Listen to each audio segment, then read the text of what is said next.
எதை நினைத்து இப்படி இதயம் உடைந்து நிற்கிறாய்?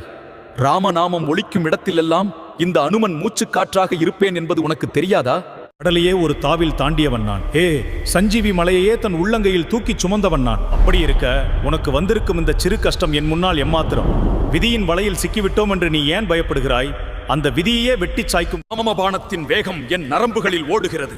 உனக்கு முன்னால் ஒரு மலை போன்ற தடை வந்தாலும் அதை என் கதாயுதம் சுக்குநூறாக உடைத்து நொறுக்கும். உன் பின்னால் நின்று எவனாவது உனக்கு சதிவலை பின்னினால் அன்று இலங்கையை சுட்டெரித்த அதே நெருப்பு இன்று அவர்களின் வஞ்சக எண்ணங்களை பொசுக்கும். நீ செய்ய வேண்டியதெல்லாம் ஒன்றே ஒன்றுதான். உன் கஷ்டங்களை என் பாதத்தில் இறக்கி வைத்துவிட்டு மனதார ஸ்ரீராமா என்று ஒரு முறை சொல். மறுகணமே பெரும் புயலை கிழித்துக் கொண்டு உன் காவலுக்கு இந்த ஆஞ்சநேயன் வந்து நிற்பேன். உன் கவசமாக இந்த வாயுபுத்திரன் நான் வருவேன். உன்னை வெற்றி சிகரத்தில் அமர வைப்பது இந்த அனுமனின் பொறுப்பு. இது இந்த சிரஞ்சீவியின் சத்திய வாக்கு.